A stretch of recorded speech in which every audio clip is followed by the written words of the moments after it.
It is of note that she agreed to come here tonight, and we are only paying her travel expenses. She has volunteered her services, her time. There is no consulting fee.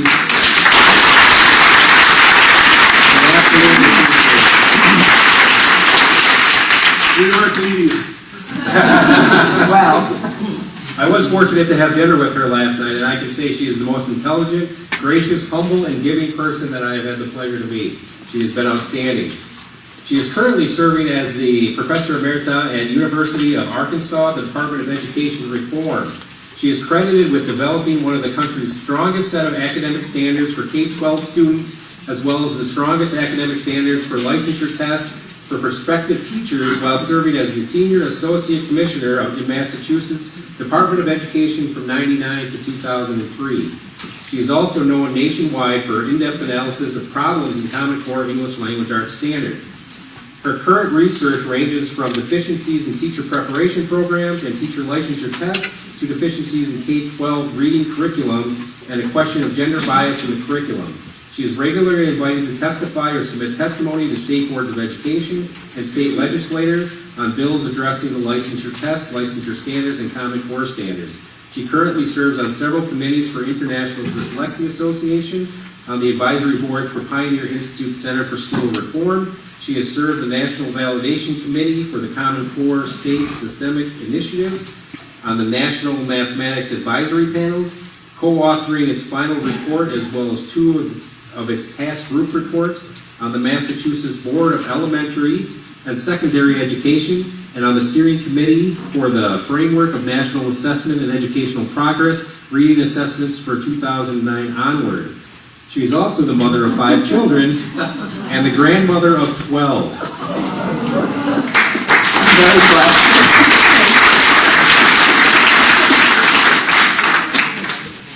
She has also written many major publications, including her most recent, which I started reading recently, The Death and Resurrection of Coherent Literature Curriculum.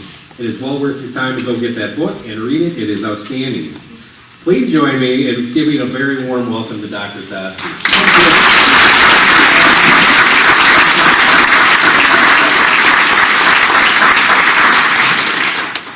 We have a very diverse group here tonight. I know we have members from several different communities, as long as many people from the Germantown community. I'm going to have Dr. Stotzky start off with a little background on Common Core state standards. She has an interesting perspective since she was asked to be on the validation committee for Common Core state standards at the national level.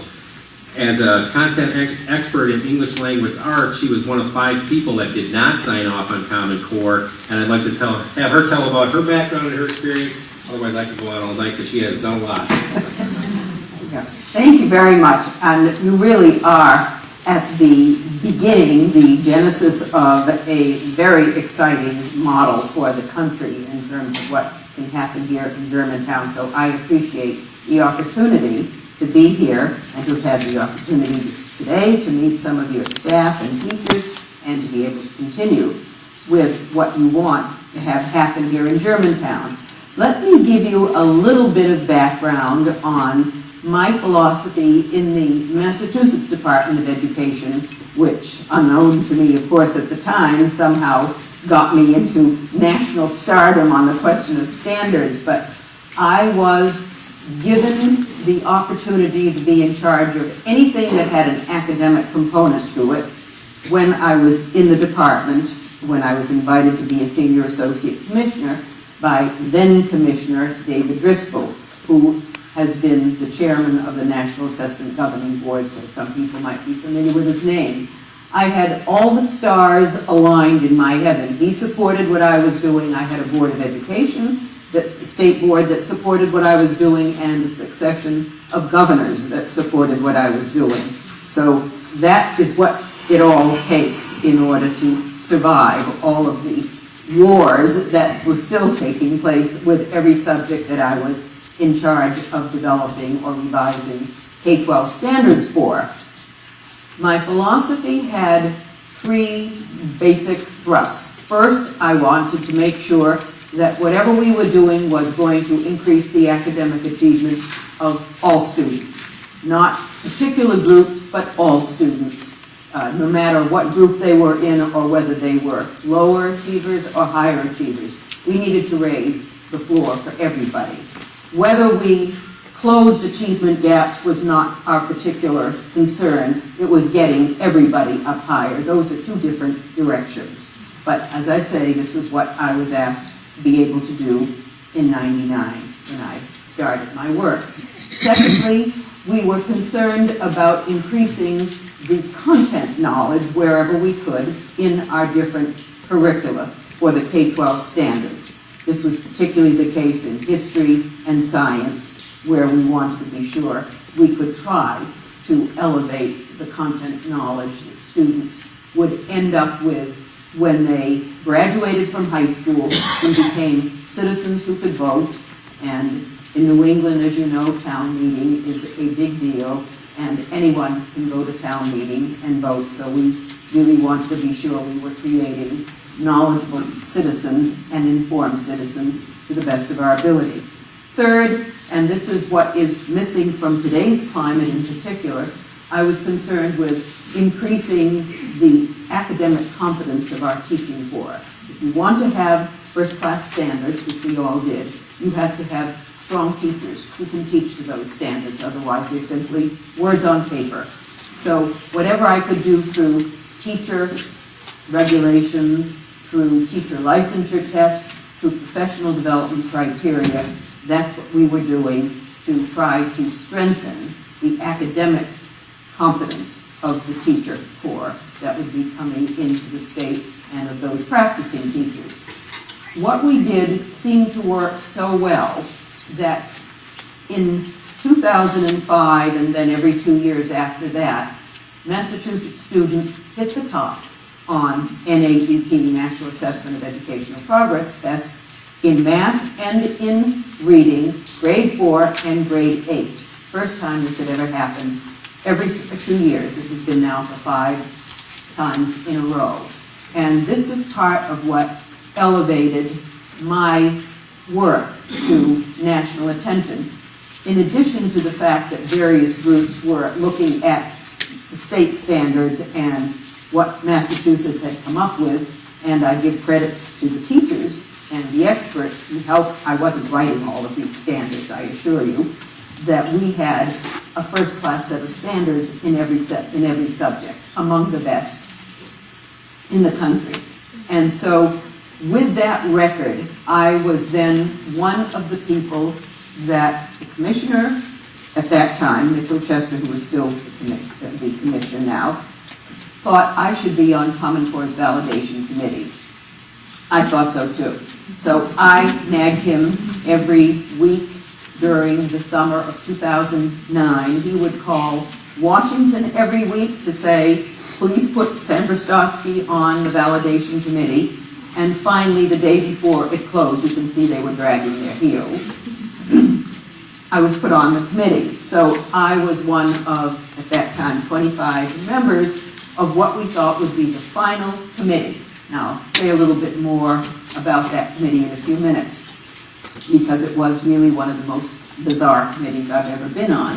But it was what I thought was going to be the final committee that would look at these various drafts of Common Core standards as they were being generated by the writers, and that we, as the validation committee, would have the opportunity to put in our final word on the subject to ensure what was our charge officially, that they were internationally benchmarked, that they were research-based, that they were rigorous. Among other things, those were the most important criteria. And as you heard, I am the only mathematician on the panel, which of course told us something, because we were talking to each other the whole time about our very lonely perspectives on this committee. We were 2 of the 5 people who did not sign off because we did not agree. He was looking at math and I was looking at ELA, that these standards were internationally benchmarked, research-based, or rigorous. We each looked at our own area, and he was the mathematician from Stanford. No one could question his judgment on the math content. And I was the person who, probably better than anybody on that committee, was known as someone who was an expert on English language arts standards and what should come out of the K-12 curriculum. So, what I will tell you very briefly, because you do have a handout that has some facts on it that I have put together, because we are living in an age when, unfortunately, what you are being told are myths, are facts, and what you are being told are facts, are myths. And this is a serious issue nationally. A lot of people, especially reporters, are very confused. They hear from the people who sponsored and are promoting Common Core, and I will mention the Gates Foundation more than once, but they are the main funders of these various efforts to promote Common Core. They constantly put out so-called facts that are not, and I'm being charitable by calling them myths. And I'm busy trying to explain what the facts were. I was there, and no one has disputed my facts. It's just that they continue to come up with alternative views of the reality of what was there. As you may or may not be able to see if you have this page of facts, there are 15 points there, and I'm only going to go quickly through some of them. The organizations that sponsored this effort were all private organizations, and I want to say at the outset, the reason I am particularly concerned about the process that was followed, the lack of transparency in what took place, is that I have been a very devoted follower and very active member at the local level in my home community. I was a town meeting member for 10 years, which is an elected office in my hometown. I was a library trustee for 14 years, which is also an elected office in Brookline. I feel strongly about self-government, which is the larger concept that is being lost in this effort. You are all part of that here. The effort to have people learn how to govern themselves. That's what Lincoln was basically fighting the Civil War for. And I was experiencing it. It is a magnificent concept, and it's something we cherish and want to keep. And the public schools were designed to produce students, citizens, who could participate in the activities of self-government. And for that you need informed, rational, logical thinking people who can participate as you work rationally through the issues which are contentious. In any community, there are always going to be different points of view. But as the people who developed town meeting hundreds of years ago in New England knew, you had to go back to farming your own piece of land. Town meeting had to end. You had to have several days, get through the business and the budget, and then get through. And something had to be decided. You couldn't forever go on. So you had to be able to arrive at a decision that all would live by and then move forward. And that was what self-government implied. No rulers, no dictators, no board of selectmen that would arbitrarily decide. So this was what I brought to this process where we were given a charge and then could never get any information to satisfy the charge. If we were internationally benchmarking our standards, what countries were we comparing ourselves to? No information. If we were based on research, where was that research? It was never forthcoming. If these were rigorous standards, why, and this I'll mention in math because it's easier to see, why were there no standards preparing students for the highest level math courses that they should be prepared for if they want to go into a STEM career, science, technology, engineering, math? The standards should have been in the document. Why weren't they in the document? We still don't know to this day. No one tells us. We have mysterious processes that have taken place behind the scenes in the development of what were to be our national standards. Private groups funded it, no explanations, no minutes of meetings, no open meetings. I understood what FOIable documents are, Freedom of Information Act. Nothing is available. You cannot find what the feedback was for any of the drafts, what the different groups that responded said. None of that is available as information. This was not the way I was used to town affairs at the local level, where in a town I was active in, everything had to be in triplicate on the internet before you would agree that even people knew what was available. I mean, this was a town that really believed in communication, and here we couldn't get anything. And we didn't know why, but we also had to sign confidentiality agreements to be on this committee. And I mention that only to indicate the mysterious nature of this committee.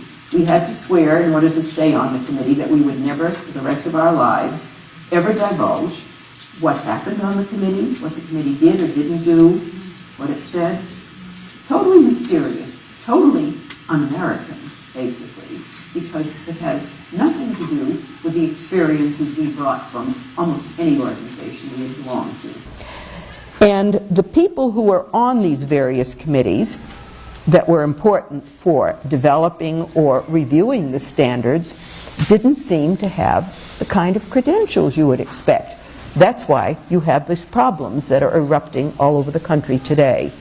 The people on the standards development committees were basically connected to the testing industry. That's not who I would think would be on a standards development committee. Who are the people who wrote the standards? And I've got the information down on this page. In English, they were people who had never taught at any level of education, who had not majored in English, who were virtually at that time unknown to the entire field. This could never have happened in any other profession, because I know people who are doctors, lawyers, or engineers, when they have professional credentials that have to be on display for developing even a licensure test, there are expectations about the kind of people that would be drawn on so that they would be known and respected by others in the profession. And here we had just the opposite, total unknowns with no academic qualifications in English for what they were doing. We don't even know why they were chosen, why they were there, what they were paid. Their contracts are simply unavailable, non-foyable. So none of this, what I thought was information that should have been available, was available, and I wouldn't sign off. Now, I have been asked many times, well, why did Massachusetts give up its great standard? You know, people naturally trying to counter the fact that several of us who were known as the experts on content didn't sign off. Massachusetts, I was on the state board, and we all knew that Race to the Top money, which is your public tax money, was being made available, and $250 million of it was being promised to Massachusetts if it adopted Common Core standards. The governor was a friend of the president, and the commissioner was caught in the middle because the Board of Ed, which we have in Massachusetts, was appointed by the governor. So we all knew that basically this was a $250 million deal. And yes, we did get our $250 million after ditching our standards. And the standards have a lot of flaws, and I've indicated them here, but I will not go into them at this point because I think now we could probably have whatever questions and answers you'd like to find out specifically. Absolutely. That was a great summary. Appreciate that. Would it be safe to say that when you first got pulled into the validation committee and you heard about Common Core state standards, you thought that it was a good idea, you were going to kind of help them develop these standards and have a nationwide standard? You thought that that was a good idea? I certainly did so, and I provided in my first 13-page critique a lot of ideas that I hoped would be adopted by the standards writers. Of course, I never heard from any of them, and nothing I was promoting or suggesting ever got into the standards. The math was a little bit different, and you don't have Professor Milgram here to talk about his own experience, but I can relay to you because we've talked enough about it. When he first saw the draft in September, this is something you really need to think about. The level for college readiness was Algebra 1. Algebra 1. He looked at it and said, this is ridiculous. How can Algebra 1 be the admission requirement, basically, in math for colleges. He said, because he's a mathematician, when speaking to the two mathematicians who were writing the standards, he said, you've got to get it up much higher than that. He's not talking about Stanford. He's talking about regular colleges and universities, but private universities could also fall within that, the scope of what Common Core has as its reach. And he got it actually bumped up to a weak Algebra 2. This was by the time the public comment draft came out in March 2010. He said, that isn't high enough either. He thought they were going to create a pathway to Calculus 1, which is what engineering colleges would require, and that would be fine. A good trig course or a good pre-calc course. It wasn't there in the final draft. We still to this day do not know why. So how anyone can say that we have rigorous standards when it goes up to a weak Algebra 2. Now this isn't just for students going to a community college. That's still a little low for community colleges as well. It's for four-year colleges, any college. And it isn't as if there's no arm from the USED that couldn't reach out to sort of twist presidents of colleges to admit what was the deal to be made, and that is, if you're declared college ready on a grade 11 test, regardless of which test consortia you belong to, you're going to be able to take credit-bearing courses in your freshman year. That's the deal. That's why they were called college readiness standards. You have to understand there's something behind the name. Your old standards were high school standards, plain old ordinary high school standards. These are called college readiness standards. There's a reason for that. They are to determine who is college ready for a credit-bearing course. No remediation. Now that sounds like a wonderful deal financially when you have a huge amount of remediation in this country at the college level. But as Professor Milgram said, what does that mean to the math courses that have to be there for credit for someone who passes a test that may be only at the Algebra 1 or lower level? We don't know where the cut score is going to be yet, so this is still speculative. But that means that you're lowering the college level math courses down to the high school level in order to have this devil's pact, basically, take place. That was never made clear by the boards of ed that adopted this in 45 states, by your commissioner, who single-handedly in Wisconsin, because you don't have a state board of education, who apparently never explained this. I haven't read, and maybe you would know, if he ever explained this deal. I don't think so, because no one ever understood it. No board of education, including the Massachusetts board I was on, was willing to ask, what did college readiness mean? What did it imply? What was it going to do to higher education? Higher ed was out to lunch. They had no idea they were going to be affected by what was happening in K-12. The whole thing is mysterious, and it was never examined by the media, by boards of education, or by ordinary citizens who were left in the dark. Sorry. Very good. No, very good. Can you talk a little bit about standards versus curriculum? The proponents of Common Core claim that they're just standards, there's no curriculum involved in them, and that you can create your own curriculum, you can develop your own, and I guess I want to tie that into the high-stakes testing, the assessments that are coming to Wisconsin next year, and how you can uncouple that and say that Common Core is just a standard. Standards were, as we understood them before Common Core, as intellectual goals or objectives. They were what you wanted kids to be able to know in each subject area. And they weren't the curriculum, because that would be the specific texts that you would use. Particularly in English, it's clearer that you might have a specific goal or objective that would be a standard, and then the curriculum would be what teachers chose to address that standard. That was how it usually worked with the old state standards across the country, whether they were good or bad. That was the idea. And then the state assessments would be based on those standards in the context of what curriculum had been adopted in the state.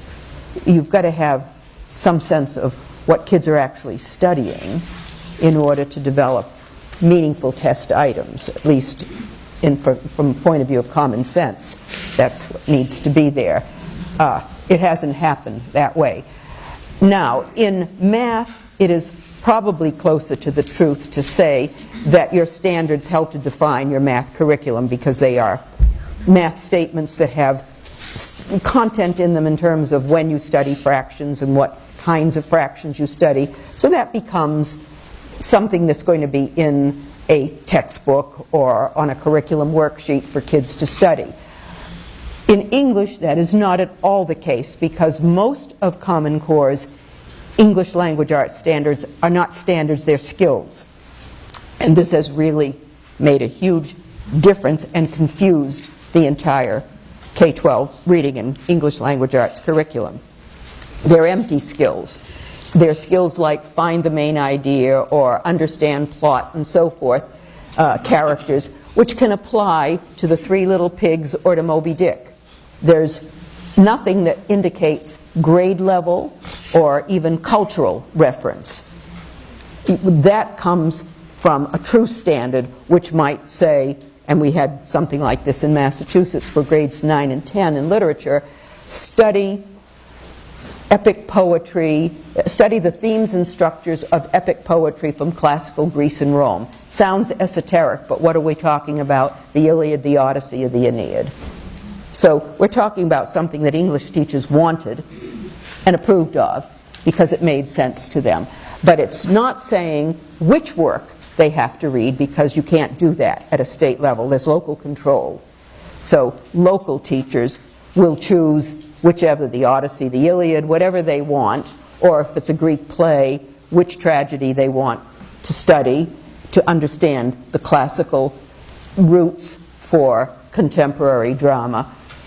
Choices would be there for teachers for an actual curriculum, but the standard isn't so fuzzy or vague or broad so that it's meaningless. It isn't something like study diverse literature from across the world any period of any time.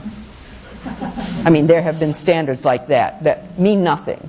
They're not standards at all. Standard has to get you somewhere in the ballpark, in this mid-range, so that you guide the shape of the curriculum in a way that gets you to your final goal for a high school diploma. And that, of course, becomes a local control issue too. What do you think the purpose for your high school diploma is? And they have decided it's college and career, but that never was the purpose for a high school diploma historically in this country. It was good citizenship in general when you got a high school diploma. If you went on to college, it was because you took college prep courses. But you didn't have to go to college, and there wasn't any expectation that you would go to college. It didn't prepare you to be a carpenter or a plumber. Those were other things you did beyond having this general education that would prepare you for being an informed citizen who could participate with a high school diploma. And that's what it meant. So this has now been changed totally by Common Core across the country.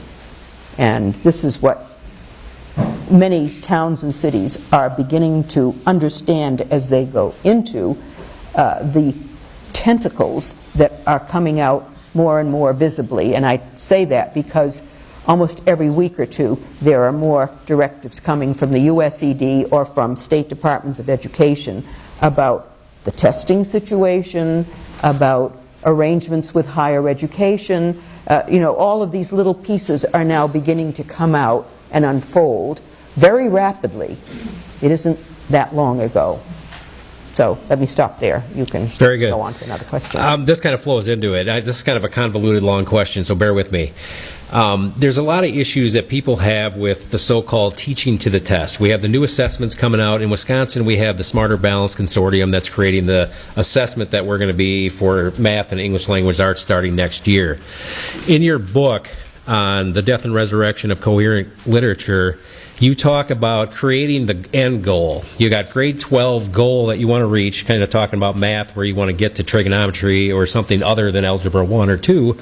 You have an end goal, and you're going to back map yourself to 6th grade so you know where to start from in order to get to that point. We had a conversation last night, and this is where this stems from. I actually woke up thinking about this. We had talked about the assessment, and you kind of, in a roundabout way, said that you need the assessment in order to create the curriculum to develop the standard. You need to kind of back map it that way. I don't know if I'm reading you right, but that's kind of the... This is what is happening with those assessments. Well, we don't know what the assessments are right now. Well, to the extent... My thought is, as we create a standard, and we're talking about creating our own assessments to go along with that, because it has to correlate, should we start with the assessment with the end goal per grade? You know, the assessment should measure in a specific period of time where we want the student to be at. And we're going to test them at that, but then we can take it from there and go backward and say, how do we get them to that point? Your standards should be first, because those are your intellectual objectives, and then the curriculum you put in place should be aiming for that, and the assessments should be cognizant of the kind of curriculum that you've developed in light of those standards, and be able to assess in some meaningful way levels of performance. This becomes important. Levels of performance for achieving those standards. Not every child is going to be able to achieve at the same level. So good, and the National Assessment of Educational Progress has 4 different levels, and most people think 4 different levels of performance will work in general. You want to be able to show that there are higher achievers, mid-level achievers, lower achievers, because it's often hard to say that there's mastery of a standard. There are different degrees to which you can achieve mastery of understanding something, if it's a broad enough thing. We're not talking about use of periods or question marks. You're talking about something at a higher level of thinking. So that's where the assessment fits in, but if the thing is all sort of compressed in time too quickly, which is what's happening with Common Core, what was part of the contracts with these 2 testing consortia, Smarter Balance is one, PARCC is the other, and I'll just use its acronym, it's easier. Don't always remember the words for it. But those are the 2 major testing consortia funded by stimulus money. This is a violation, by the way, of the Constitution, but no one seems to care. But in any event, because federal government shouldn't have been funding these assessments. But they have people that we don't know why they're there. They weren't vetted by anybody else. Professor Milgram has looked at this particularly with math. Who are the, quotes, mathematicians? And he can't say that the math educators who are creating the test items in math are as knowledgeable as the mathematicians about the content of the math items. We're not talking about pedagogy, we're talking about content. But in any event, they were also in their contracts to develop curriculum models and curriculum guides. And that was what perked up a lot of our ears when we first read the contracts, you know, the RFRs or the RFPs, which would be given to whoever these people were hiring to develop the test items for these tests that would be based on Common Core standards, based on the idea that they would have to show communities what kind of curricula they might have to have in place in order for these test items to be developed. And so you had curriculum guidelines, curriculum models, there was another word that was used, to suggest that the test developers would be doing the work that should have been done by the standards writers. Because in ELA, the standards writers were developing empty skills. So where is the real development of the curriculum coming from? It's going to come from the test developers who've been given a carte blanche, and they're suggesting the models. I mean, it was a backwards way to get in a design, as I see it, for how to get a national curriculum going. And that is where the end goal of a lot of this is in a lot of our judgments, people I talk to. That's why local control has been bypassed and is being bypassed by these national tests. You have to remember that there were 4 groups, and this I keep pointing out to people, large groups who were totally bypassed by the development of Common Core standards. First were parents. There wasn't a parent to be seen on any committee. 2 were teachers, for the most part. That was interesting. That's why teachers and unions are now joining with parents in many states in the country, because they're becoming concerned about the teacher evaluation framework that seems to be the goal of the USED in having test scores with which they evaluate the teachers. Teachers are going to be held accountable, not parents or kids in any way. It's teachers. And of course this is grossly unfair to teachers who cannot be held in any way totally accountable for whatever kids do. There are some other players in this whole scenario, but you never hear anybody ever mentioning kids themselves or their parents or any other factor that should be held accountable. So you've got parents who are absent. No high school math or English teachers were on any of these committees. Now that's who you would have expected. If you're developing college readiness standards, this is what I kept saying to the people I would talk to once I got on the committee.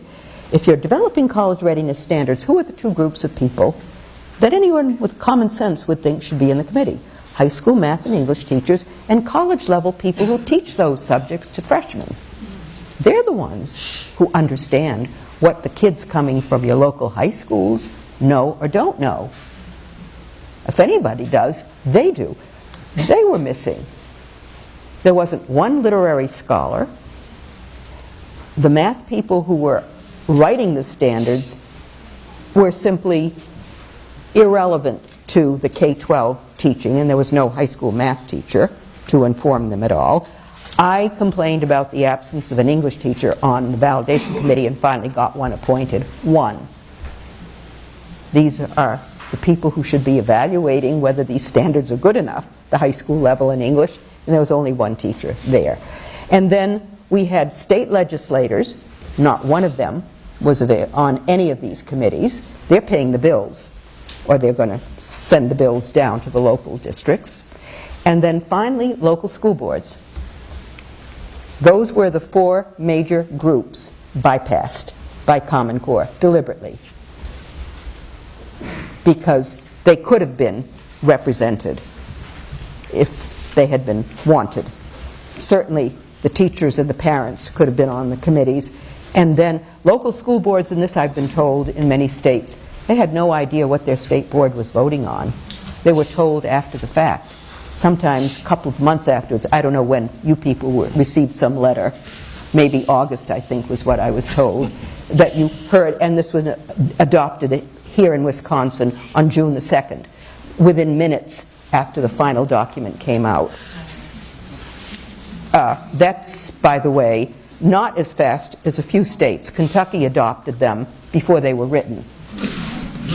So you shouldn't feel badly in Wisconsin that within minutes after the final documents of the standards were released, your commissioner voted to adopt them. I still don't understand Kentucky, but this is the nature of whatever deals were being made. Boards of ed are usually college-educated, intelligent people.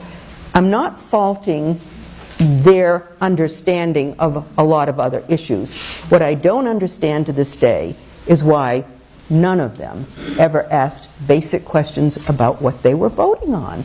They wouldn't do it with a car they were buying, with a house they were buying. How could they do it with a set of standards that they were told would change American education from top to bottom? Do not understand.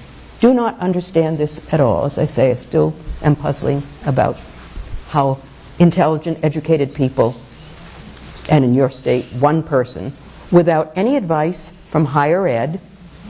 I kept asking about that on the state board in Massachusetts. Shouldn't we ask higher ed to look at these high school math standards or high school English standards and give us their opinion? That's all. No. Shouldn't we have a cost-benefit analysis from our legislature, which is another thing that is often required for legislators who want to pass a bill. They have to do a cost-benefit analysis of the legislation to see what it might cost the state. This wasn't done by boards of ed either. I mean, they were operating in a vacuum, as if what they were doing didn't matter. It was like this was, oh, just another set of standards. Who cares? Someone would have to ask in other states. In your state, you only have a commissioner to ask. Why he didn't bother getting consultation from people who could read the standards. I don't know what his background is, but I bet he's not in math or science. How many people can read a set of high school math standards? I can't. If I had a vote on them, what would I do? I would go to the college and ask an engineer, a scientist, or a mathematician to tell me what they think of these standards. I mean, if you have a business and you want to do something, you ask experts, at least for their advice. You may not follow it. So, in any event, this is still the larger picture of why we ended up where we are. Okay, being cognizant of the fact that we have people from other communities here tonight, and we have quite a few different communities represented, and they're not in the same position that Germantown is, having such an outstanding Board of Education that we have here. Can you recommend to the parents, the community members, the board members that are in other communities, how do they handle Common Core in their area? I think what you've done here is really a model. First of all, parents and other citizens need to have their local boards vote, either to vote to delay implementation of Common Core or to eliminate it, do something, or to, as some school systems in Massachusetts are doing, allow parents legally to opt out. Parents can opt out. I mean, that's a right parents have anywhere. But local school boards still have enormous legal authority everywhere in this country. It doesn't matter what state. There's local control of some kind in every state. So here in Wisconsin, you certainly have local control. Local school boards can vote to delay or remove Common Core as a set of standards. They can also vote as that's like the next step or the first and second step combined. Vote to develop your own standards. Then they become legally your local standards. Every local school board in the country can still do that. No state legislature, there is one that 2 years ago, and I can't even remember which state it is now, voted to remove the power of local school boards to develop their own curriculum. It rests in the state board. I don't think anybody knew what they were doing at the time. The state legislature took away the power of local school boards and vested it in the state board, which is part of the administrative branch of government, typically in most states. But in all the other states that I'm aware of, local school boards can still vote to have their own standards and vote to tell their own teachers through their own superintendent that they want the school curriculum to address the standards or create their own standards. That's all within local school board authority. Where the problem comes up is what they do about a test that the State Board of Education generally has the authority, either statutory authority or a legislature has given it to them in other ways, that they can require a statewide test to be given by the local community. They can't require, even though this is being told in many states, that every child must take the test, that parents don't have opt-out, because the basic general principle that we're operating on in a free society is that what the law does not explicitly forbid or require, you can do. That's what we live under in a free society. You're not restrained by a law that tells you what you can do. You want to buy X toothpaste, you just go ahead and buy it. You don't have to have a law that says you can buy this kind of toothpaste. I mean, that isn't the kind of society we live in.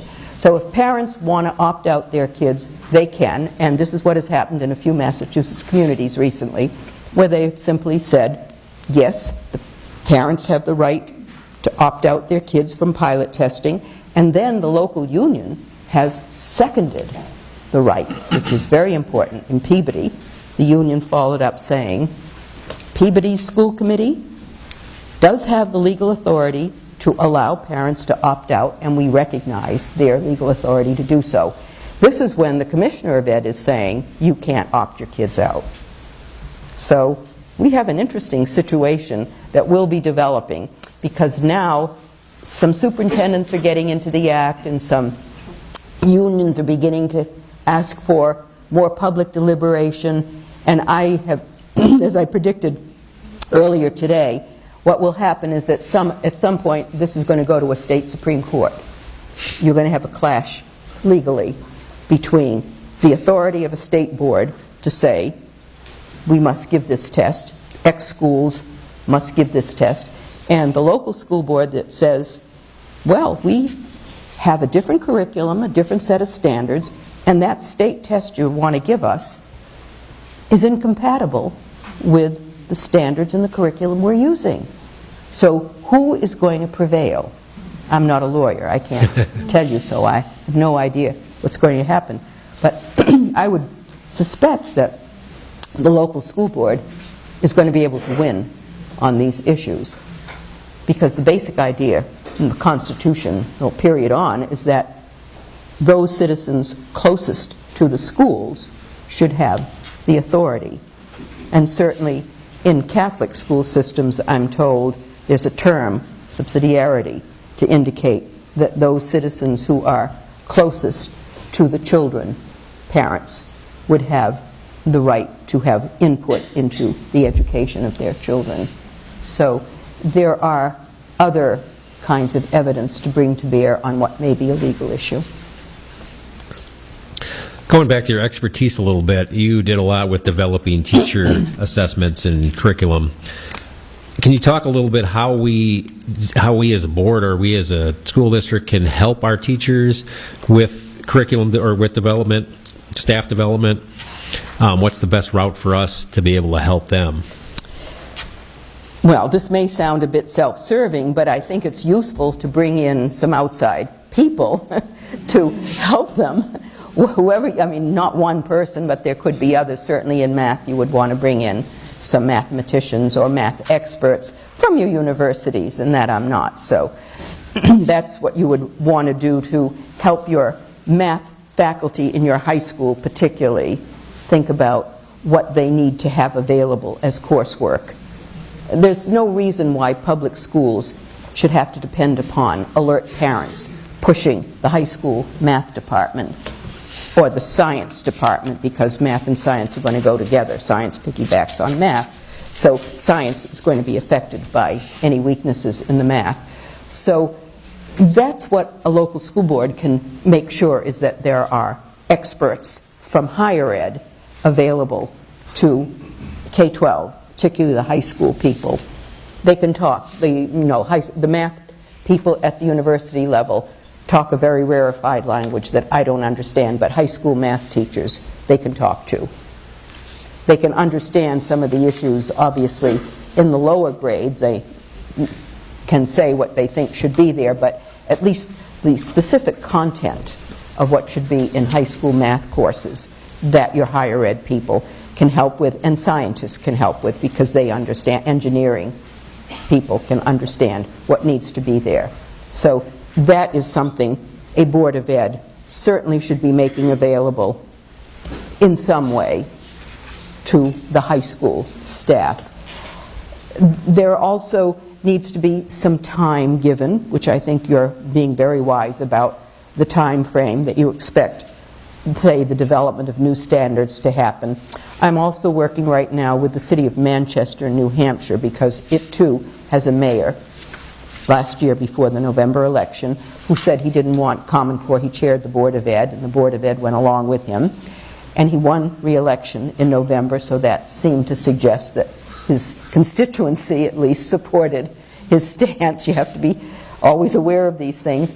And a few months ago, they started with the development of new standards because he said he wanted better standards for Manchester, New Hampshire than Common Core. It's also smart, a balanced state, too. So I volunteered, and I've spent one day with their teachers, and I will be going back in another week and a half in their next stage. They may be pushing it too fast because one of the complaints, and this is happening in Indiana, I'm in the middle of that battle as well, is that you will have the people who are trying to push through a warmed-up version of Common Core, as I call it, who are saying, oh, the teachers out there are clamoring for the decisions to be made right away. April 28th, what are they going to do with them? I don't know. But the point is, you need time, and you want public input. I believe in a public process. This is the only way. We must regain the trust that has been lost. Right now, parents all over the country no longer trust their own school administrators or teachers. This is the serious problem that I think that no one has anticipated. When parents start saying, and we're not being told, why are you doing what you're doing? What's the reason for this lesson in this classroom? They don't understand what's happening in their children's classrooms. This has never happened before. And they're not getting good answers. So that trust has to be cultivated again. Fortunately, I don't think it's reached in any way the point here where that was a danger here, but in many other places where things were pushed through very fast, the feedback, what do they call it? The lashing back, backlash is now taking place very fast because teachers weren't ready. They didn't know how to handle what they were being told to do, the scripts they were given.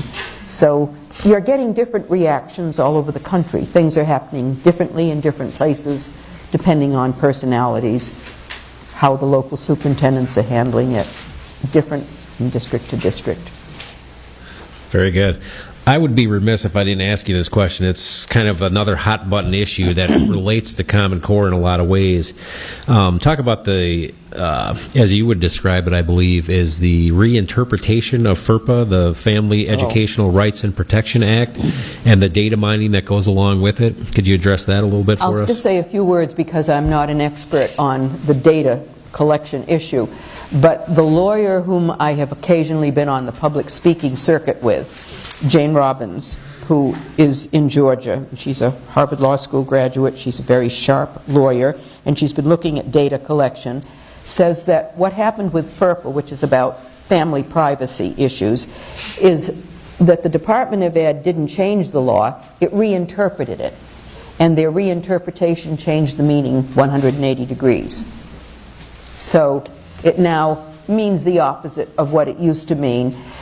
The problem is, and a lot of states are now trying to pass legislation, and I think that was part of some of the legislation here in Wisconsin too, to secure the kind of information or forbid certain kinds of personal information from being given without parental knowledge and permission by kids when they take these online computerized tests, or the information could be given in other ways.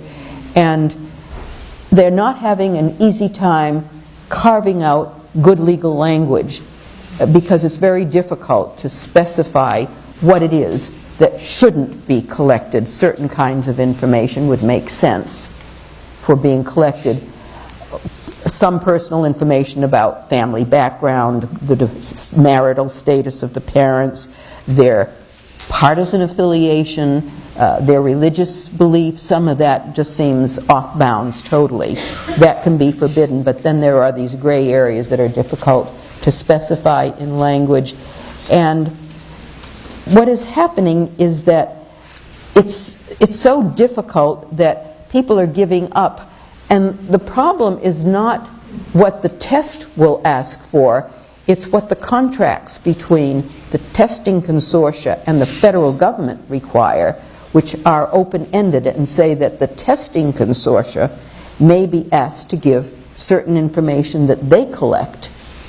So it may not be the problem of what's in the state's contract with the testing consortium. The problem may be with the contract between the testing consortium and the USED, or lie in other intermediate contracts. And that's part of what a lawyer needs to trace carefully in order to understand why one can say, oh, the data we collect is not going to go anywhere from us. But of course, if the contract says if the USED wants it, it has to go, then that supersedes whatever the test company has told the state. All that remains to be worked out. Thank you. I have one more question, but I'm going to open it up to my colleagues on the board if they have any questions at this time. I got a quick question. We're one of 426 school districts in the state of Wisconsin. We took a leadership role back in December to go down a totally different path. The state legislators, they've had hearings after hearings after hearings. Most recently, I believe it was full of superintendents that were proponents of Common Core. What are we doing wrong? What are we doing right? Why is Germantown doing this? Why aren't there other districts out there going down this path? 2 years ago, I'm a new board member. I've been doing this for 3 years, recently reelected. 2 years ago, the mandate came down from DPI that we had to do this. We felt, wow, okay, sounded good. Standards, metrics, benchmarking, wonderful idea. But as the time went by, we peeled the layer of the onion back, and all the red flags started popping up, which is why the board took action in December. But again, we're just one of 426 school districts in the state of Wisconsin. Why aren't there others out there? This is a very good question, and I saw a lot of them when I testified in Fond du Lac several months ago. There was a line of superintendents afterwards all saying, you know, Hosanna to Common Core. But the problem, one problem is that there's sort of like an old boy, old girl network, and they may be friends of the commissioner. I don't know all the politics in every state, obviously. And sometimes commissioners can, or state board members will, have their friends in the superintendency office to support whatever they're doing.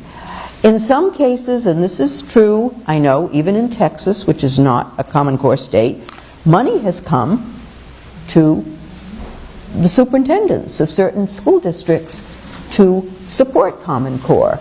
The money may come through an indirect Gates Foundation grant. This is what's happening in Colorado, I was being told when I was there. I can't verify this, I'm just reporting what state board people have told me, or parents who are concerned. There is money going to state departments of education directly by the Gates Foundation. Idaho, I was told, got $200,000 to promote Common Core in its Department of Ed. Now, the commissioner there can then call upon local superintendents, because often a state commissioner is a former superintendent and would know. This was true in Massachusetts for many years. Superintendents who become appointed as the commissioner of education have often been a superintendent of education. So they've been part of a social network and know a lot of people. And this may be happening in many states, where this was certainly true in Florida, where I testified, where there was a slightly different angle. Their former Governor Bush was making sure that superintendents were lining up, after I testified, to support Common Core. And it was very clear from what some of the parents said that this had come from the current Governor Scott, who was relying on former Governor Bush's money from his foundation to influence school superintendents with the promise of aid of different kinds. I cannot tell you that I can verify all of these things, but this is a web, a network of influence that happens in state to state depending upon who is there. Governors will call upon local superintendents if they know them. State senators, state reps, I mean, it doesn't matter what the political office is, they will just call on the people they know, because for most politicians, it seems to me, their goal is to be reelected if they are not in a term-limited state. So this is part of what they thought, up until recently, was the way to get reelected, was to show support for Common Core. We're now at a turning point. It's not clear which way to go. So this is how I now interpret some governors sitting on a fence. And you don't know what they're going to do, because they're seeing unions and parents getting together. And the media is suddenly beginning to say it's not just, right-wing crazies against these people who know better. It's unions, parents, and teachers, right and left together. So who's left in the middle? And governors who want to be reelected, and this is, I'm sure, part of what's happening in Indiana, are trying to play a holding game. They don't know which way to go yet. So it all depends on where things are politically in every state. But local school boards, as you did, are rare in the sense that they bothered to take the time to look at what's there. I couldn't get state boards to do it. If there's a local school board, congratulations, but think about state boards of ed, which had statewide power. Not one of them. Here we have a local board, and maybe the fact that there was a change in the superintendency, so there was a transition period taking place, may have been part of the context for this to take place here in Germantown. I'm just guessing. I wouldn't know. But in the future, when there is a history written, people will be looking at all of these factors to find out, why did it take place in only a few places? For example, in Massachusetts, why only, so far, 7 communities? It just started. And the union is just it's just taking a while. As parents pick up steam, and I'm sure that this is a response to parents in most states, that the more vocal they become. After all, if parents aren't happy with the schools, it's going to make life miserable for the principal and the teachers, right? I mean, this is the nature of schooling. Teachers depend upon parental support, and if they've got unhappy parents everywhere, and I'm told that this is happening in some states with huge numbers of parents turning out, something's got to give eventually, because teachers can't teach in a hostile environment. This is not good education. So we're in the middle of a transition period. You're right there. Well, we're firm believers in not kicking the can down the road. We will never do that. It's all about the kids at Germantown. And yes, the horse is out of the barn for Common Core, but we're reining it back in, and there is light at the end of the tunnel. I mean, we've got record open enrollment requests to come to Germantown. Is it because of what we're doing here? Very interesting. Very good. That's a very positive sign. I'm excited about what the future will hold. I mean, it's going to be very exciting to see the administration, the board, and the staff work together. I know you spent a wonderful time today with our staff. Can you just share with us on what happened there and what your feeling is about that? I was there, and we were talking back and forth about what they've been doing and my understanding of what they were doing, so they were informing me. And then I was sharing with them some of my own ideas on what happened in earlier times when I was developing standards elsewhere. But I think that the report should really come from people who were there, who would be a little more objective maybe about what was going on. But I enjoyed the give and take. It was stimulating. I just think that these are topics that, as contentious as some of them may be, what is a standard and what is a skill, these are things that teachers need to talk about, because we've had very inadequate training in our schools of education for many decades. This is part of the problem. And the professional development that we often provide teachers is not the best either. But it isn't because school boards go in the wrong places. It's just that there are not that many sources for the kind of academic goals that you as a board are expressing. And that makes a huge difference. Before we go on to additional questions, you've got 3x5 cards. If you could pass them to your right. It's 8:16 right now. I'm very sensitive to everyone's time, so. Sarah, go ahead. Well, I'd like to thank you very much. Pull your mic in. Thank you very much for discussing. Is it on? Is there a button at the bottom? I don't know. No, I don't see one. All right. I'm sorry.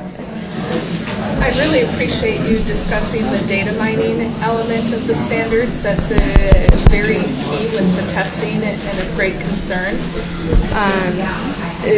Especially when I hear that they're asking. This is about data mining. I'm wired up. Okay.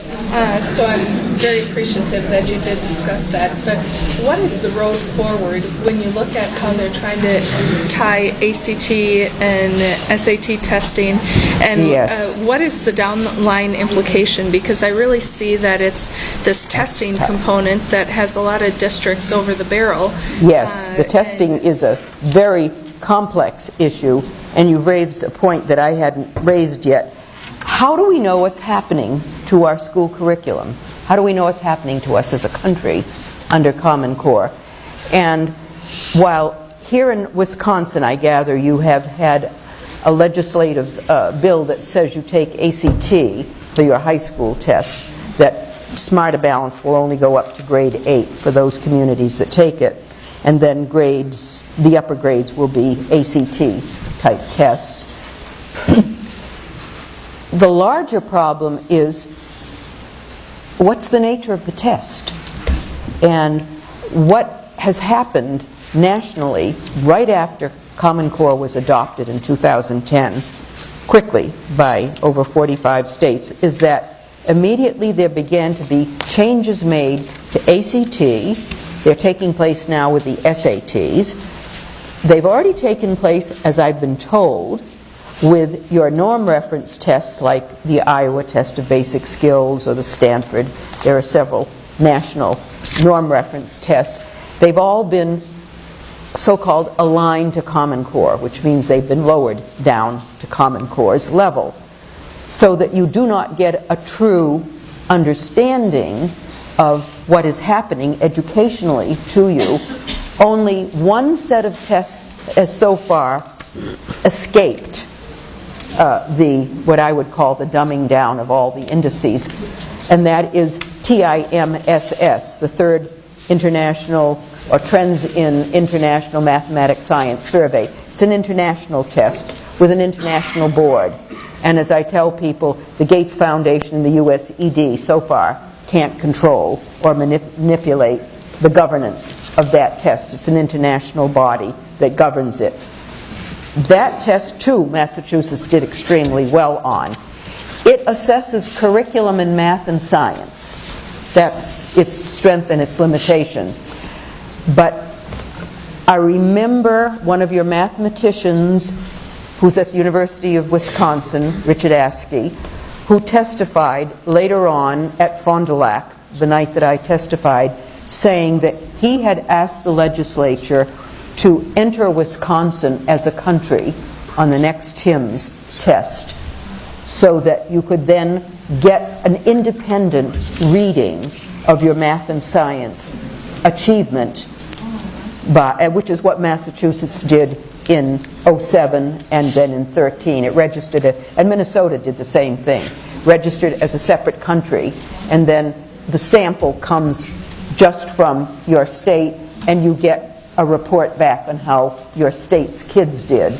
And that would be something he was urging Wisconsin legislators to do. I don't know that this has been picked up in any way, but that is something you should be trying to get the legislature to do. This is a legislative act. It has to be supported with a little money. Is there any possibility that tests on an international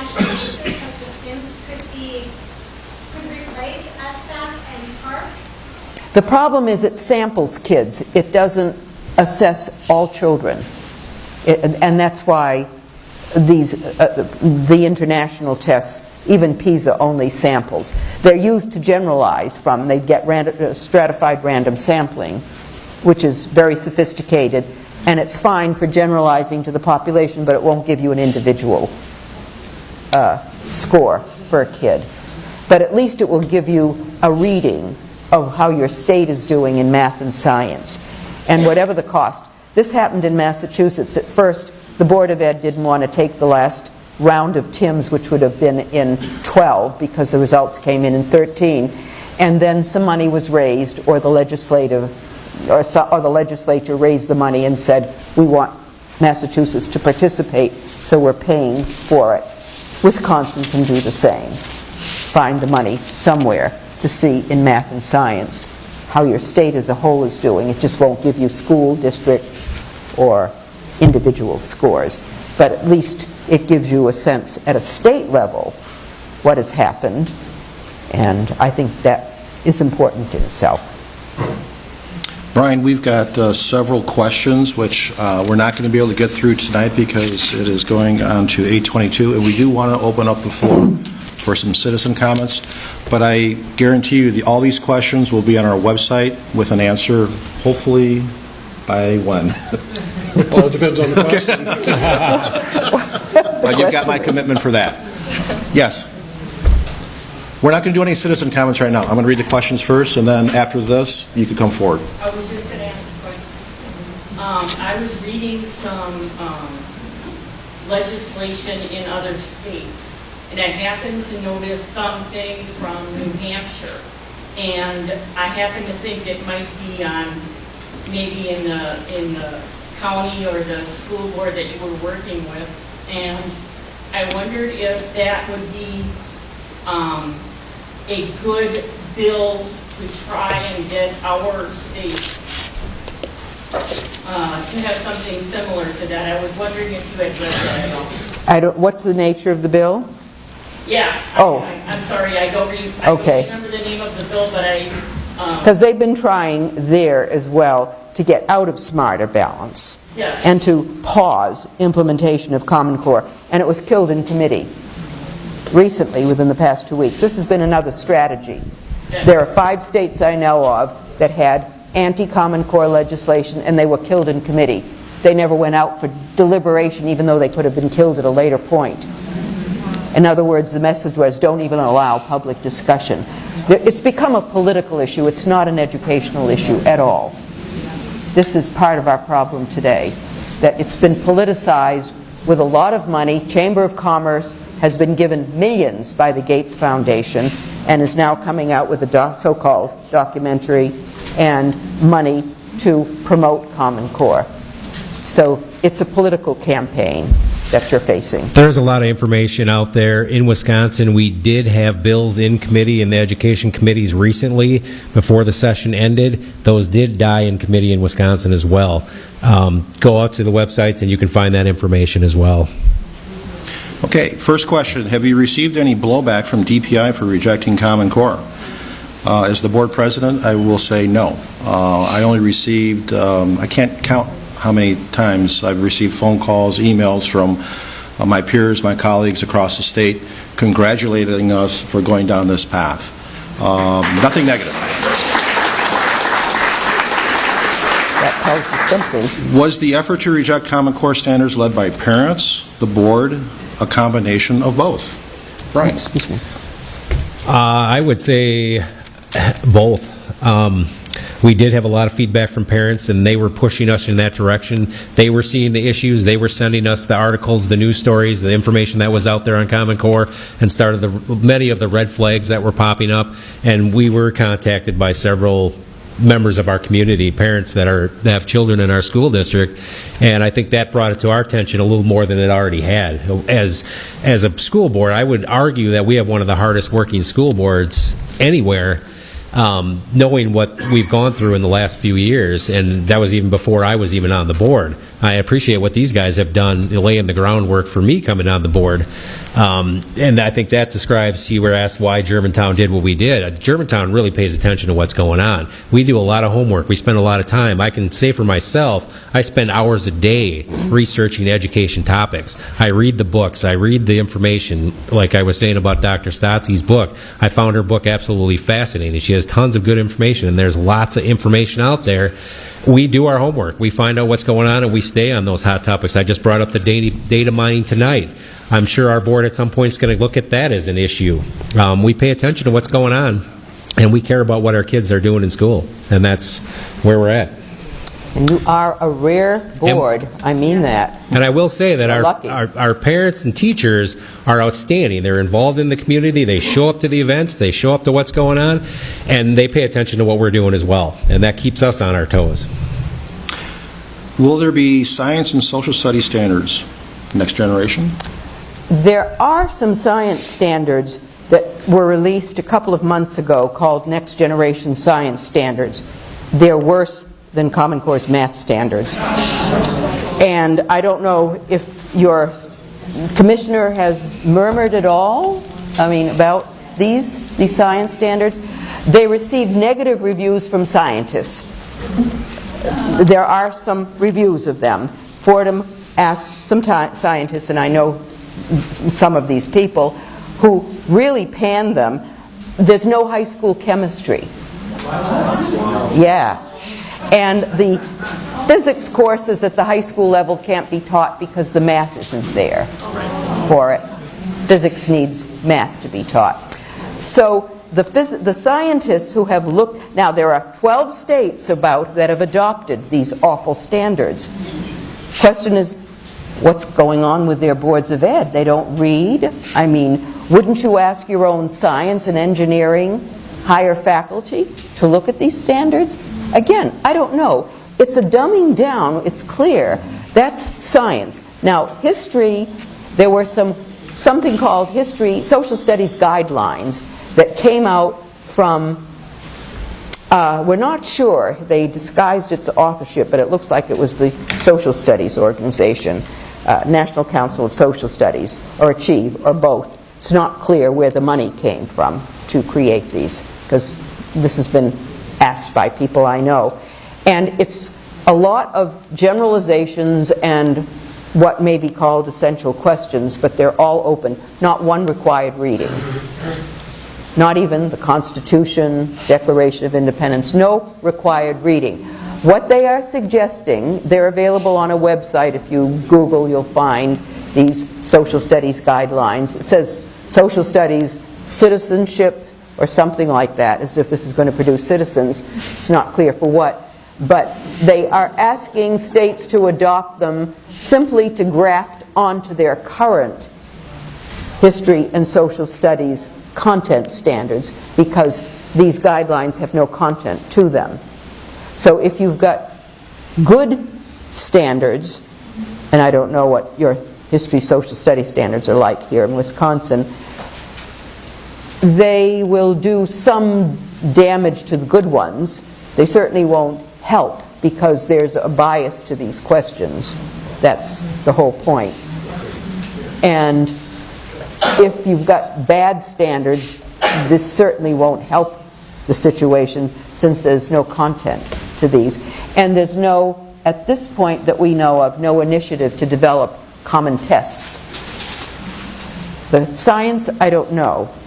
That maybe at some point there will be an effort by the USDE, if you have the same people in place for a while, to develop a common test for these relatively empty science standards. The high school is the real problem. They're called inquiry-based science standards, which immediately tells you that they may not have much content. K through 8 will have less content, with the idea that if there's less for students to learn, they'll learn more. I'm sorry, I sound sarcastic, but that's the reasoning that's used. If you give kids less, they will learn more. We appreciate your honesty. And at the high school level, it's reducing the load altogether. And why chemistry disappeared, we don't know. I asked the person who is one of the PhD scientists who reviewed it why she thought chemistry standards were not there. She said 2 reasons. One is that you need some math for high school chemistry, and the math may not be there for the kids. Number 2, she said, she thinks, she's being a little facetious, that they believe that if all kids cannot understand invisible things, that therefore you shouldn't teach chemistry. Well, Remember, chemistry deals with invisible things. So if all kids can't imagine them, then therefore don't offer them. I mean, she has a sense of humor, but that's how she's putting it. So wow. it's the philosophy underlying all of this that you have to worry about. So that's why you need to have your own math, your high school science and math teachers talking to people at your universities here, especially your engineering colleges. And this is what I'm telling in every state. You've got engineering colleges in every state. You've got to get those people to understand what's happening to future engineers coming out of your high schools. We've got 3 more questions, and again, all the questions that were on the 3x5 cards will be on our website along with the answers. 3 more questions before we open it up to the floor. Who is on Germantown Standards Development Committee? Right now, I'm the committee chair. We have Sarah Larson and Bruce Warnemont are the 3 on the committee. And we've got Brenda O'Brien and Mr. Holmes representing the administration. And part of the committee is going to be a developing committee. Today, we had the English language arts teachers addressing the English language arts with Dr. Stotzky. That's going to be a growing committee. It's going to change and kind of morph over time depending on what we're working on. It's not the school board sitting down creating standards. We're bringing in people to help us develop the great standards with our teachers. It's a collaborative effort. It's going to be open and transparent. Our website's going to show exactly what we're doing, when we're doing, and at some point when we get to the curriculum part of it, our parents and members of the community will be invited as well to vet our standards as well. We are going to be an open, transparent process. That's the whole goal of the website and what we're doing as a committee. I got some thumbs up back there. Yeah, and we will not be operating in a silo. It'll be open meetings. It'll be very transparent, like Brian mentioned. We will bring in subject matter experts that are like-minded, that have the same passion that we have within the state to keep our costs down. We're a firm believer in doing that. It's the right thing to do. Can you please discuss how Common Core will eventually take away a school's freedom to choose its own curriculum? It's a process that takes place over time. Once the tests are given and teachers are held accountable for teaching to a test, then, as we know in every state so far, you begin to have certain things changing in the curriculum to enable teachers to make sure their kids get better scores for that test. And the teacher evaluation frameworks that all states had to agree to for Race to the Top and to participate in these 2 consortia will drive that home rapidly. Teachers are no different from any other human beings. If they're being held accountable by a framework that says student scores are going to play a major role in your evaluation, then teachers are going to pay attention to those standards and how those standards are assessed to get higher scores if they want to keep their jobs. I mean, it's just human nature. And so that's how the process will take place over time. Now, there's another little piece, by the way, that I'm waiting to hear Arnie Duncan or someone else elaborate on. Some of you may have picked this up because it's only come through twice that I've seen. And this was one of the criterion on the Race to the Top applications. It's redistribution of effective teachers. Think about that one. What does it mean in a democracy to say you're going to redistribute effective teachers? We don't know what that means. We do know of other countries where they have tried to reallocate human beings for certain jobs. It never worked out very well, but that doesn't mean that you're not going to have forces trying to do that. And how will you determine what is an effective teacher, and how will the pressure for redistributing those effective teachers take place? We don't know. Have no idea. You can just speculate. It's a sort of 1984 kind of thought. Okay, our last question is what are the possible repercussions and consequences for parents who opt out in a district that adopts Common Core? That, too, is not clear. It doesn't look like in many places that there, and this would be the administration's decision, that there would necessarily be any consequences. If large numbers opt out, I'm told here in Wisconsin that there is a report card that the state DPI, the commissioner, your commissioner in DPI, could issue. But there you have to sort of play games, I think. I mean, if there are lots and lots of parents that opt their kids out, there are going to be a lot of report cards that have to be changed, and I don't know what that's going to mean. I mean, the numbers matter. We don't know what the penalty should be. There have been different ideas floated by different people, and we don't think, those of us who discuss this issue, that any of them can work out. That a student might be given a grade of 0, and that would be factored into their grade point average, or be held against them on their high school transcript for going to a college. We just don't know.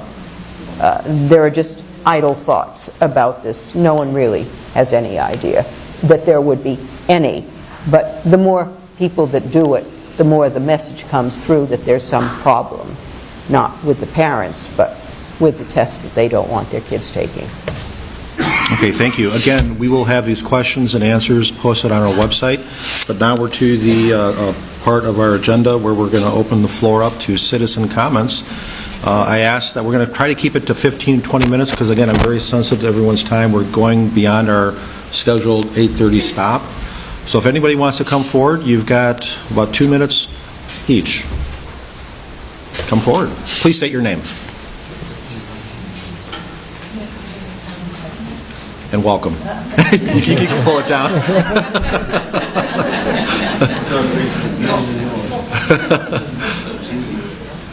Hello. Can you hear me?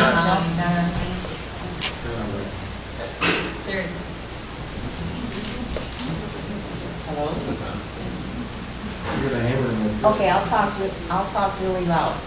I just want to squelch the rumor that's going around that I've been told by a few people. Thank you. Can you hear me now? Yeah. Okay. Okay.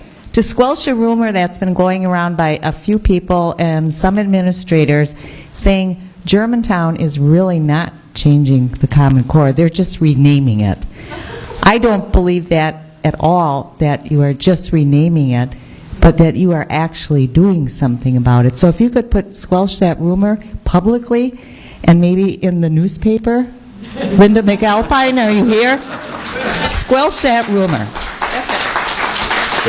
Oh, I'm Grace Miller from the Kewaskum School Board. Very good. Thank you, Grace. I'll let Mr. Holmes tackle that one. Well, I would let you know that today was the first day of moving towards the board's directive in regard with working with staff and moving that forward. Dr. Stotzky did come in today, and we spent the bulk of the day literally delving off into how we currently deliver our English language arts and in Germantown, and had great discussions. And to me, again, like she alluded to, it's one of those things where it's not going to happen overnight.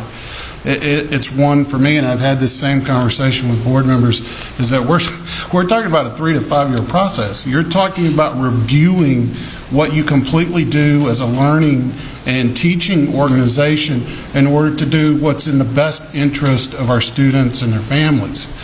So to me, it's something that you have to take the time and to make sure that you're doing things in a manner that will benefit our students and their families the most. And doing those types of things take time. So, I would also add that in an ever-changing world, 20 years ago, we had no idea what the jobs of the future were going to be. 20 years from now, we have no idea what the jobs are going to be. This should be an ever-changing process. I don't think it ever ends, so to speak. We're going to always be revising and updating and improving our standards. In Germantown, at least, that's our goal. Could I also add that I wouldn't be here if I thought I was participating in a warmed-over Common Core activity. I have just gone through that with Indiana, and I wouldn't be doing it anywhere. I'm not going to waste my time. Thank you. Can you state your name, please? Welcome. Hi, my name is Monty Schmee. I'm from West Bend. I have a very quick question. Since most of the curriculum materials, let's say textbooks, that are coming out are being aligned with Common Core, how does this board propose to generate its own curriculum if it's going to be using standard texts or creating its own material? That's a great question. Jeff, you want to tackle that one? well, I'll look to our Director of Curriculum and Instruction in this. But the simple answer right now for us is we already do a lot of things in Germantown that don't require textbooks. We had those discussions today. Again, it's one of the things that I learned when the board gave me the first motion in November and put me on the spot to come up with a plan. I found out within 2 weeks that I was very glad to be in Germantown. I found out very quickly that our board and our staff and our administrators are all very much free thinkers, and which I greatly appreciate. Staff members here, while they had been cognizant of Common Core on many, many levels, they had also been able to maintain what is called the Germantown Way. And I learn more about it every day that I'm here in the district. So when it comes to text and things like that, much of what we already use is not aligned to Common Core in this regard. So we will certainly be mindful of making sure that the curriculum that we choose for our students, and as Mr. Medved's alluded to, our intent is to work closely with parents and community members in that process. I don't think anything's going to come into Germantown that is not appropriate to the needs of our own students. I think the statement that I would use most often is, nobody cares as much about our kids as we do, and it's one of the great things that I enjoy about local control in Wisconsin. And it's certainly obvious here in Germantown. Next question. Welcome. First, thank you very much. My name is Chuck Bloom from the Elmbrook School System area. I'm a grandparent. Thank you for doing this. Thank you, Dr. Stotzky, for taking time out of your schedule to share your passion, which I think everybody in this room also shares. And all I want to say is, if there's anybody here from the Elmbrook School System, please come over here in the corner. We want to get your name. We're a small group. We had a write-in candidate for school board, and he ended up getting about 1,500 votes on a 14-day notice, which I think is spectacular. Okay, we are going to join Germantown, and we are going to go forward.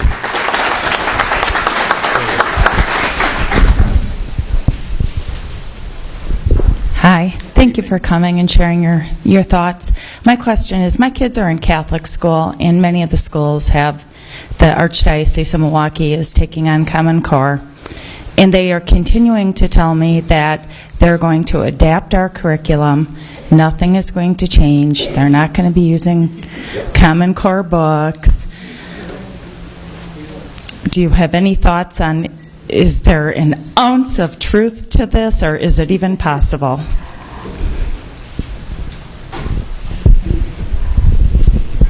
From what I hear, I did speak at a small Catholic conference last November in Elberon, New Jersey. I was invited to talk about the Common Core issues, and I know a group has developed stronger communications and networking with Bishop, and there was a conference at the University of Notre Dame last fall, and there are people who are actively watching what is happening now with the Catholic schools across the country. So this is something that is going to be their bailiwick, and you will probably find the Cardinal Newman Society, I think, has a website for parents who want to find out what's going on, and that's about the best I can suggest, because they're trying to look at how they contact the bishops who make the decisions in each diocese and then deal with what is happening at the ground. There are some local independent Catholic schools being formed in the country, which certainly is not good news to any diocese. I happen to know of one in Massachusetts I'm on the curriculum board for already, and I know that there are some others that are developing. So that is going to have an effect, because I don't think they would want to see resources spent on developing private schools as opposed to the parish schools or the high schools themselves. I just want to add to that a little bit. Knowing what's going on in Wisconsin, out of the 5 archdioceses in Wisconsin, 4 of them have opted out of Common Core. Milwaukee is the only one that has not yet. But there is growing resistance, and I think that will change possibly sooner than later. One thing I would like to add to everyone here tonight, we have a huge group here tonight, and I really appreciate you guys all coming. This is great to see it. It warms my heart. If this many people showed up at any school board meeting, as a school board member, this would terrify me. We know that there's an issue, and you will change hearts and minds in a hurry if you can get a group in your community to show up for your school board meeting and have this kind of show of force. I guarantee it. Did you have a follow-up question? One quick question. Is Archdiocese money, is Milwaukee Archdiocese staying in this because of St. Anthony's in Milwaukee and all the voucher money that they get down there? Is there a state standards tie-in to voucher money? There's always a state tie-in with voucher money. Absolutely. Maybe that's why You're selling your soul when you get the state involved. Yeah, that's a little non-core to our experience, so. following the money. Okay, do you have a question? Come forward, please. And then back in the back.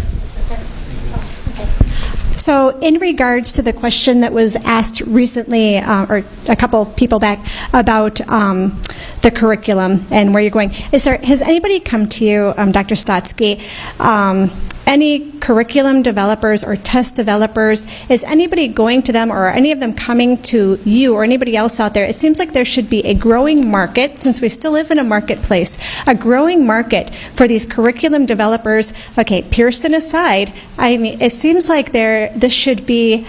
If there are enough, believe me, they will be there. Okay. I mean, if the business is there, business will be, they will be there. And if it's just starting, it's too soon.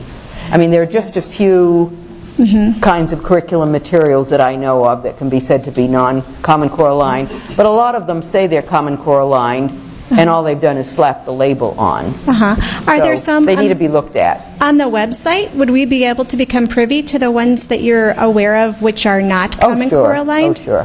Thank you. Could you state your name too, please? Oh, I'm sorry. Julie Vita. I'm representing the Appleton schools and Appleton Catholic schools as well.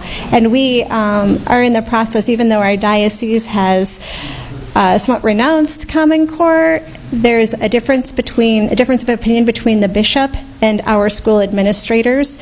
It's not a done deal. It's still in the process. And we're still taking the MAPS test with it, which is Common Core aligned, which I think that's the biggest problem. As long as we remain tied to the tests, the curriculum will follow. Great. Thank you very much. Thank you. The young lady in the back in the yellow. I just want to share with this young lady, and perhaps others may be interested. Use the mic. Come on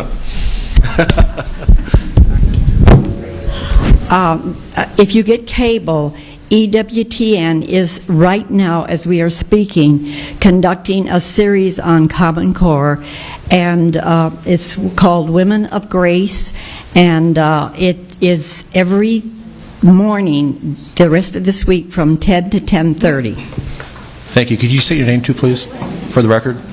For the record. Yes. Ann Kowalczyk, Delafield. Thank you. Yes, sir.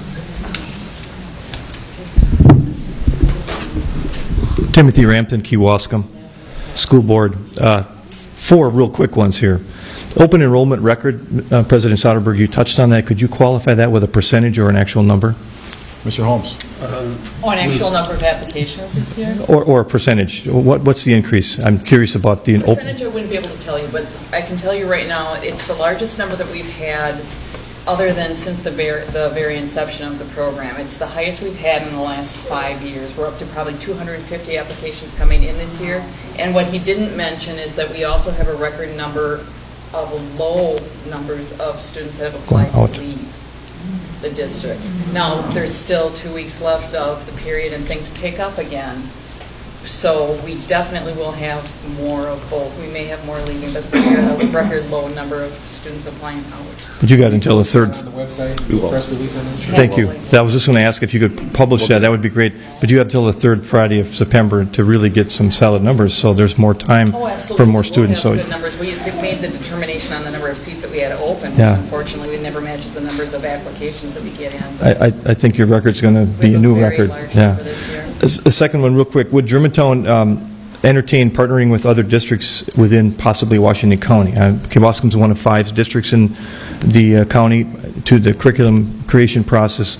Is that a possibility, or are you Germantown specific? I think right now, initially, we want to go the Germantown way. Our meetings will be an open session, very transparent. However, we're a firm believer in benchmarking and sharing what we're doing with our peers.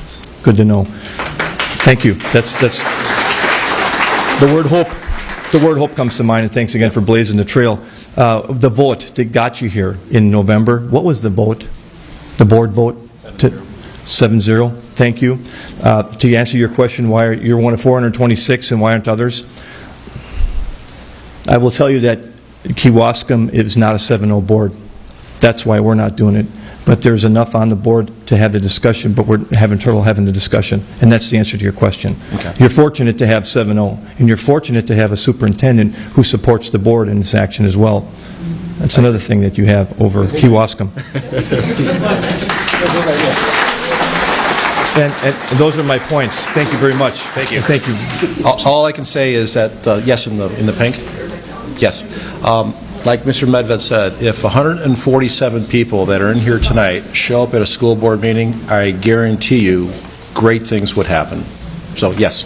Please state your name. Sure. Felice McKnight. I live in Grafton, and I invited my school board president to come because I felt like this was a really important thing. He wasn't able to come, but I noticed they're videotaping. Is there any way we can make this available to our school board? It'll be on our website on Friday. Okay, so I can just give him the link and say, watch this. Yep. Thank you. That's all I needed. You're welcome. Thank you. Yes, sir. And this is our last comment right here. My name's Lenny Hansen. I actually live in Germantown. I'm in the Rockfield zone. My daughter will be attending next year, kindergarten. I'm about to become a rather unpopular person in this room. Let me preface that by saying I'm also someone that has worked on 3 different Scott Walker campaigns. I mean, I consider myself politically conservative, but I have certain concerns about the process I've seen, at least tonight. I think you've talked a lot about what makes valuable public dialogue and the value of town meeting and what we see here with everyone showing up. I feel that this has been, I'm not pro-Common Core either. I don't want to preface that way, but I feel that the meeting tonight has been very biased in the sense that we haven't heard an opposing perspective. We haven't heard a perspective that perhaps provides some skepticism, or maybe a perspective that sees a way to create some sort of permutation between Common Core and that in a way that would assist the teachers and the staff in creating something that isn't going to overwork them or distract them from time that they might spend planning instruction and those sorts of things. That's not to say I disagree with you, but I guess as this process goes forward, I think it's really important that we don't become so caught up in just finding people that will agree with us to make us feel better about ourselves, but really finding people that we consider to be experts regardless of opinion. I mean, I don't know that we could disagree that this room has been, and everyone, I'm not saying anyone is wrong. It concerns me when the public dialogue is so one-sided. So one-sided, and especially when the public dialogue, I mean, you're presenting it, and I think you've had a very informative presentation, undoubtedly.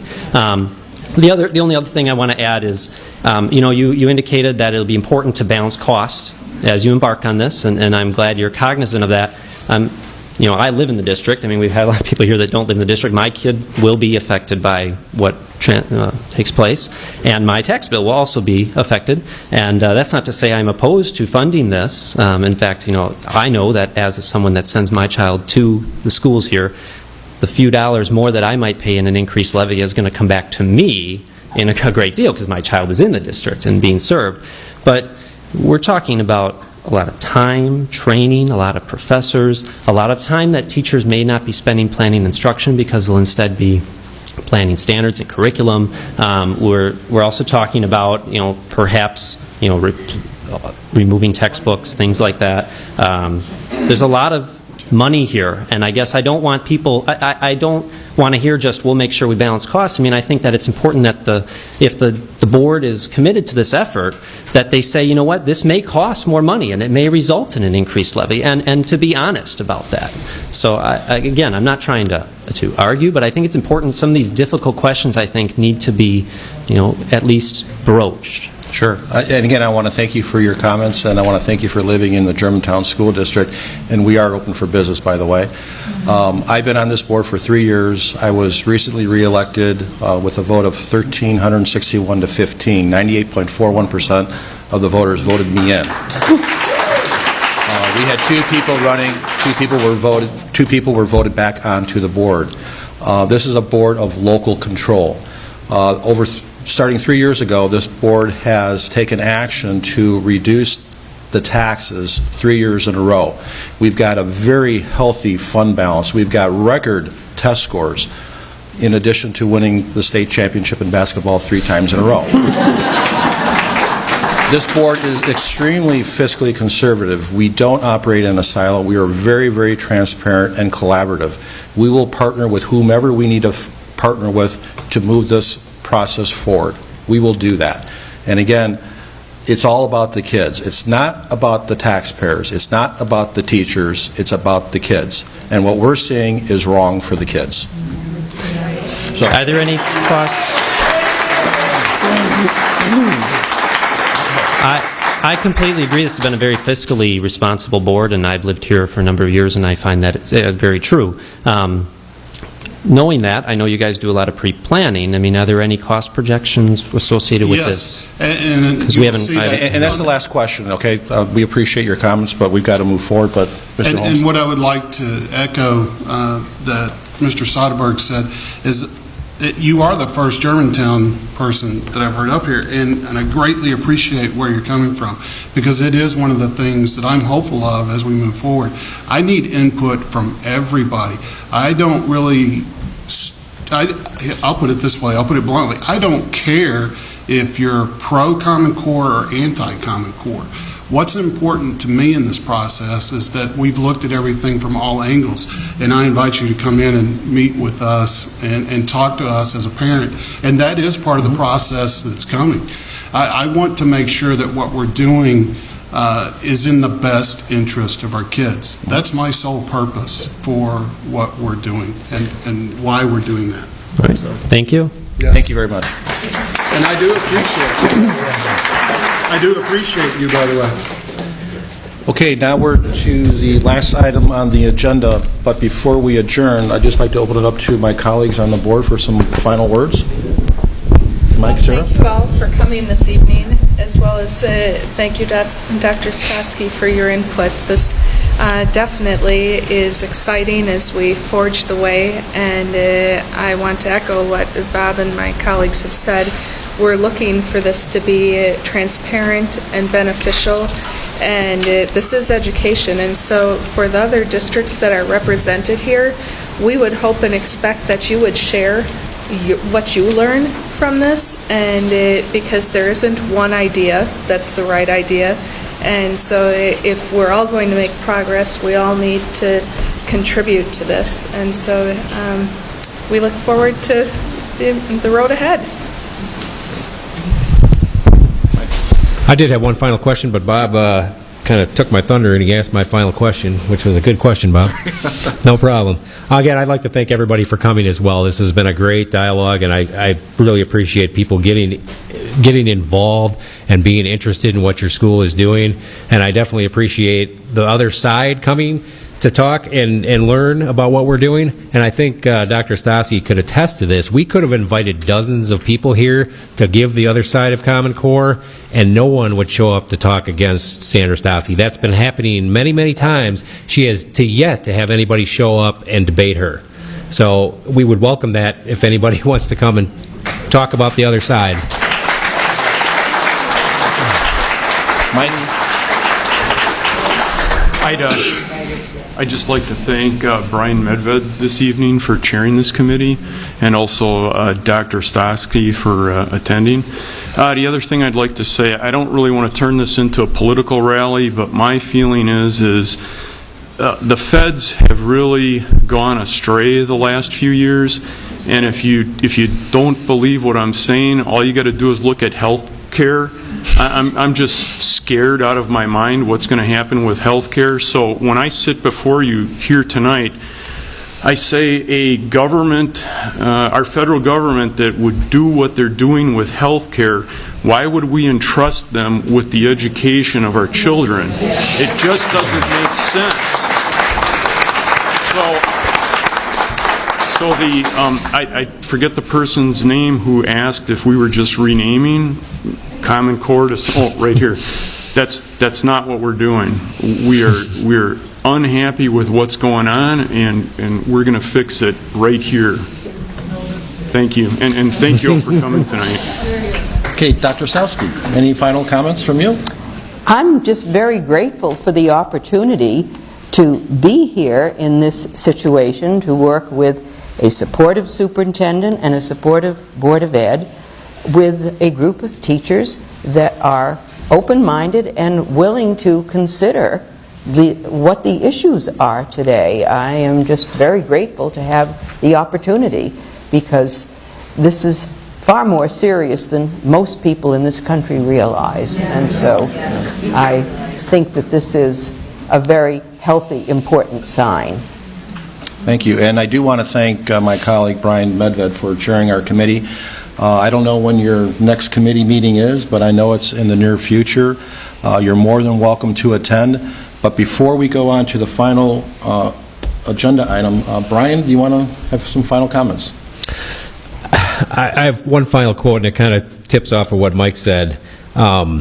When rapid, poorly planned change is implemented by people who exhibit bad faith and self-dealing, then skepticism and resistance are reasonable. In fact, under these conditions, resistance is demanded. I send you out with new information tonight, hopefully, and I hope that you share it with other people. I think Germantown is definitely heading in the right direction, and you're going to see what we do, and our results are going to speak for themselves. This isn't about just making change for the sake of making change. We are looking to improve, and we expect that our results will show that we've improved. And that is our ultimate goal, to help out our kids and improve our kids and be an example for other districts, hopefully, to follow. We want to be the premier district. We want to be the example for other districts, and we're willing to share what we're doing. And because of Dr. Stotzky tonight, I think we're definitely heading in the right direction. Thank you. Great. Motion to adjourn. Sarah? Second. Thank you, Mike.